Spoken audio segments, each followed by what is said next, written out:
Volvimos. Así no puedo entrar. Se llena y me quedo fuera.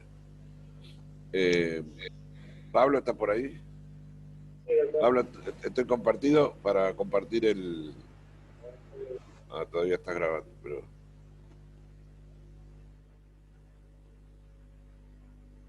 No, no importa, yo sigo hablando.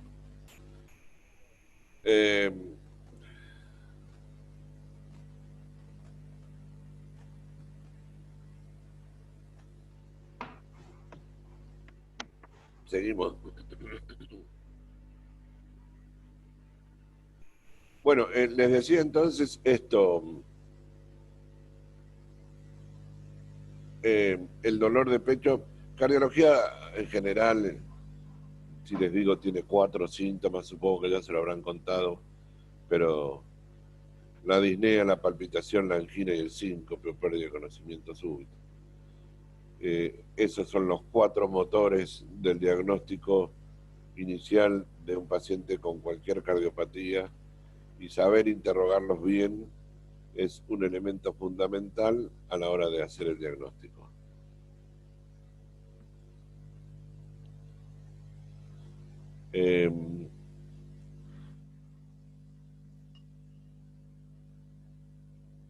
Si Pablo, si no puede compartir el host, no hay problema. Si usted tiene, es para mostrar 2 o 3 fotos más y nada más. Creo que ahí está. Estoy. Gracias. Estoy durmiendo, así que... No se duerman. Muy bien. Guarda con los micrófonos y las cámaras, que digamos, ya hemos visto bastante en las redes de imágenes y comentarios desagradables. Pero bueno, vamos. Esta señora entonces presenta el día del ingreso un ángor de reposo, intensidad 10 en 10, propagado a hombro derecho de 1 hora de duración, sin síntomas vagales, y que consulta a las 3 horas del comienzo de los síntomas. Y en el examen físico no tengo absolutamente nada. Y acá viene, ¿están viendo el PowerPoint? Sí, Sí, se se ve. Sí. Entonces, ¿qué hacemos ahora? Ya hemos hecho un profundo interrogatorio. Esta es una mujer posmenopáusica con factores de riesgo, elemento muy interesante e importante a la hora de valorar el síntoma, y que tiene un síntoma que a mí me parece típicamente coronario, es una angina de reciente comienzo, de rápida evolución. ¿Y qué voy a hacer ahora? ¿Qué elemento tengo para confirmar o descartar, entre comillas, el diagnóstico que estoy proponiendo? Un electrocardiograma. Absolutamente. Un litro. Absolutamente. No hay más. Tac. Ahí lo tienen.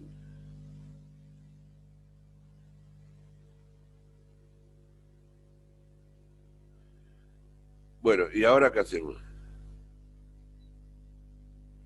¿Qué voy a buscar en el electrocardiograma que me confirme o me aleje el diagnóstico de síndrome coronario agudo? El CT, el cemento CD. Exactamente. Hay 3 elementos fundamentales que ustedes conocen desde fisio, que son la presencia o no de onda Q, las alteraciones del ST y las alteraciones de la onda T. ¿De acuerdo? Unos eran marcadores de necrosis, otros eran marcadores de injuria, y la onda T fundamentalmente mostraba isquemia. Pero, bueno, voy a hacer un electro, sobre todo en estas condiciones de síndrome coronario agudo, es decir, de dolor que comienza recientemente, para mirar esto, el ST. El ST, que es un segmento que comienza al final del QRS, por eso es ST, y que va hasta el comienzo de la onda T.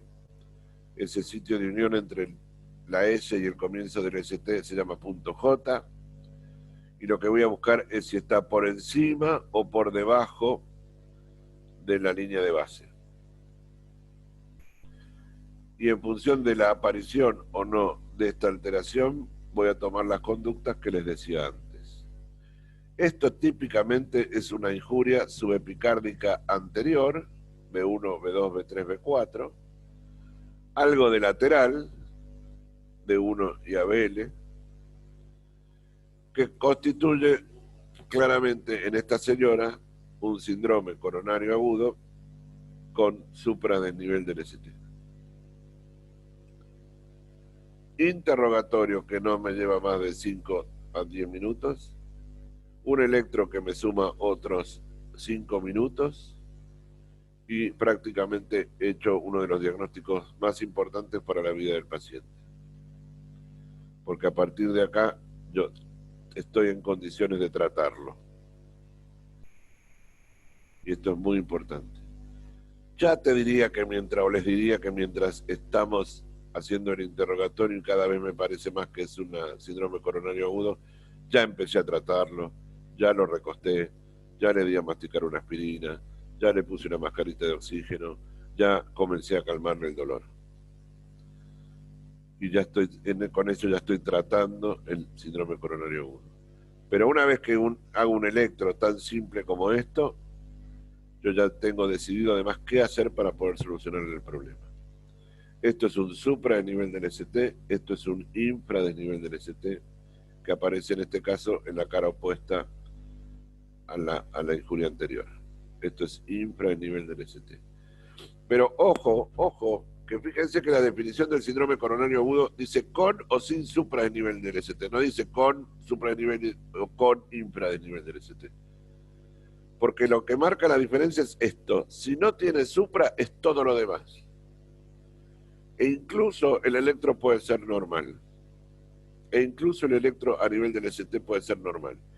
Y no por eso dejo de pensar por el interrogatorio que hice que ese paciente tiene un síndrome coronario agudo. Lo que estoy seguro es que no tiene supra a nivel del ST y por lo tanto el tratamiento va a ser diferente. ¿Está claro? El electro hecho en agudo en el contexto de un síndrome coronario agudo es para evaluar la presencia o no del síndrome del supradesnivel del ST. No para decir este señor no o señora no tiene síndrome coronario agudo. Porque en el fondo, el diagnóstico lo hice con el interrogatorio y esto me permitió tomar una conducta terapéutica. No sé quién iba a hablar. Emilia. Sí, no terminé de entender. O sea, si hay supra, gana el supra, aunque haya infra en otra derivación. Sí, señora, siempre. Ok, Siempre que haya supra, manda el supra. perfecto. Gracias.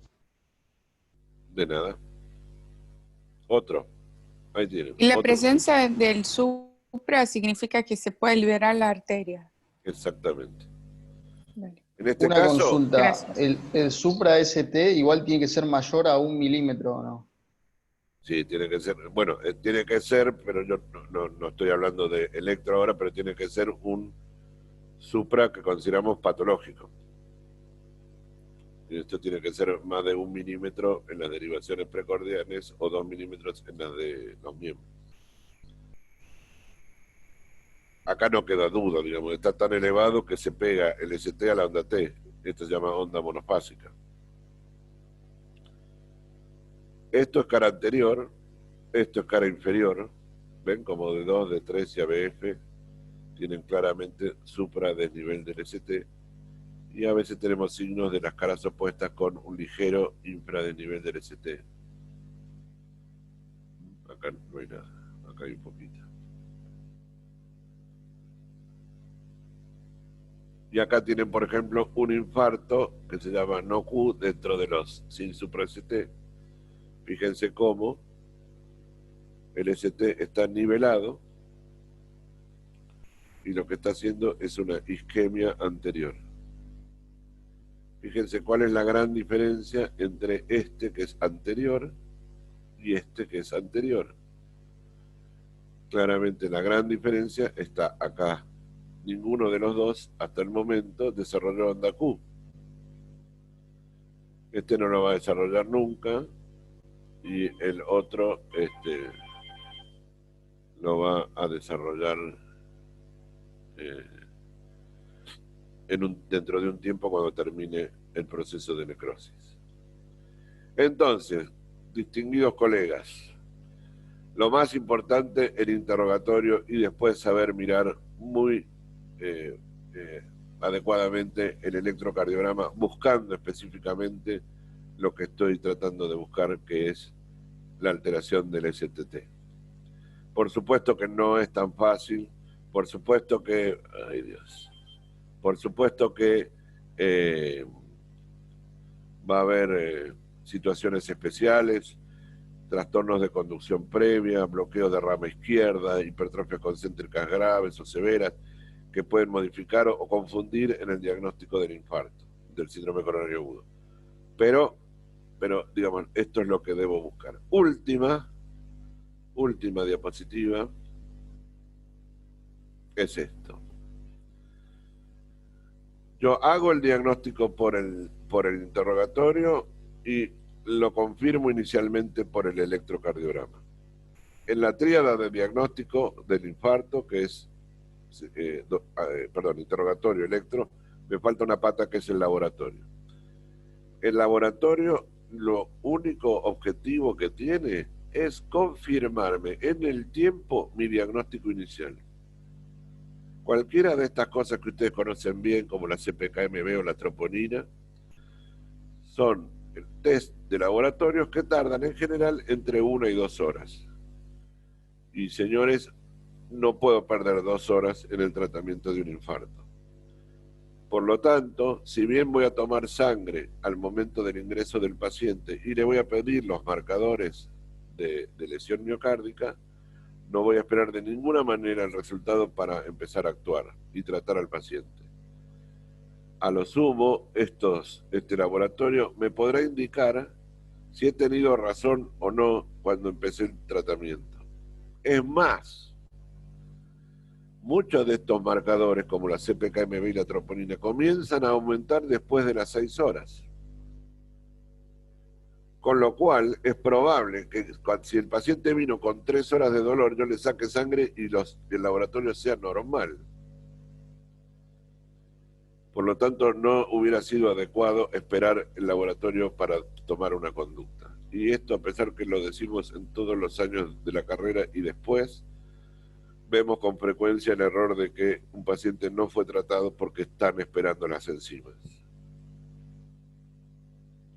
Las enzimas son un elemento que confirman el diagnóstico en función de la sospecha por el interrogatorio y un electropatológico, pero no es un elemento para tomar decisiones frente a la situación aguda.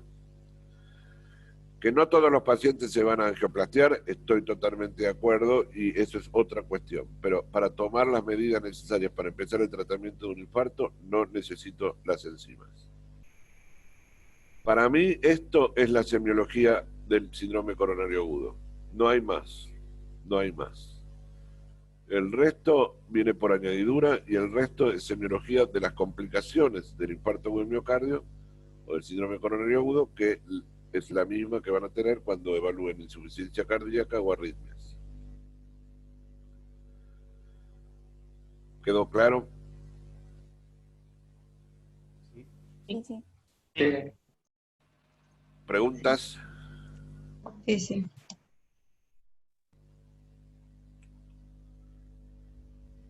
¿Alguna pregunta?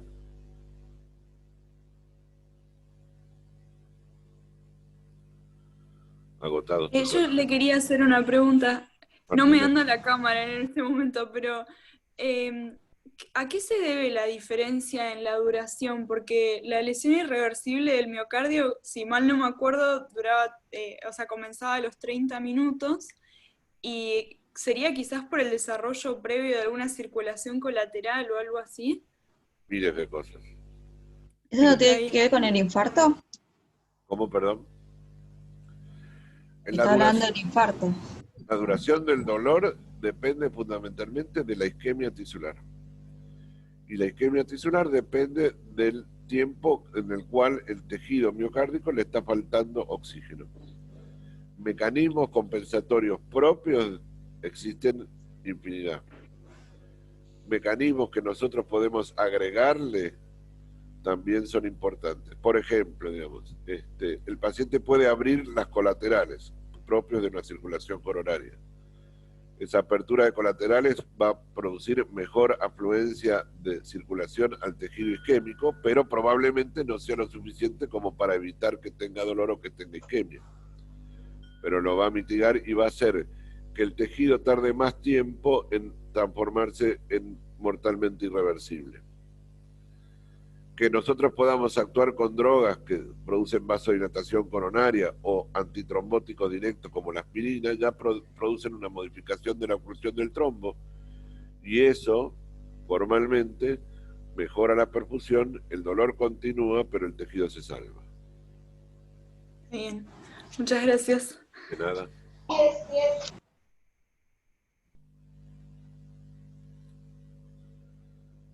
¿A dónde la suben? No sé, la clase está grabada y Pablo se encarga de subirla. Sí, la intención de grabarla es para subirla al Facebook de los alumnos, que ellos ya saben. Está bien, no hay problema. No hay problema. ¿Qué era Q y qué era no Q? Camila, la cosa es así. Q o no Q es la observación de ondas Q en las derivaciones comprometidas por el infarto. Si tiene Q, sugiere una necrosis miocárdica porque se produce un viejo concepto que se llama ventana eléctrica por la pérdida de las cargas en el tejido necrótico. Y se produce una deflexión negativa. Esas son las ondas Q, que además hay ondas Q normales o fisiológicas y ondas Q patológicas. Son Q patológicas cuando duran más de un cuadradito en tiempo y más de un cuadradito o dos en amplitud, en altura. Cuando un paciente tiene onda Q, nosotros sugerimos que tiene una secuela, un infarto transmural, es decir, que atraviesa la pared de epicardio a endocardio.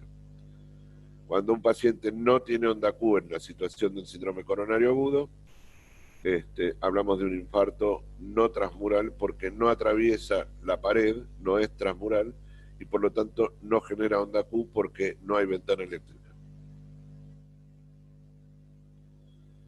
En esto tienen que volver también para atrás a fisio, por ejemplo. Muy bien, cualquier pregunta que quieran hacerme después se la mandan a través de Pablo, con gusto se las respondo. Ahora me tengo que desconectar porque tengo que empezar el ateneo del servicio, así que voy a seguir con Zoom hasta el mediodía. Bueno, muchas gracias por la atención y nos vemos. Gracias, Gracias, doctor. Muchas gracias. Muchísimas gracias, doctor. Gracias. Muchas gracias. Chao, doctor, muchas gracias. Chao, gracias.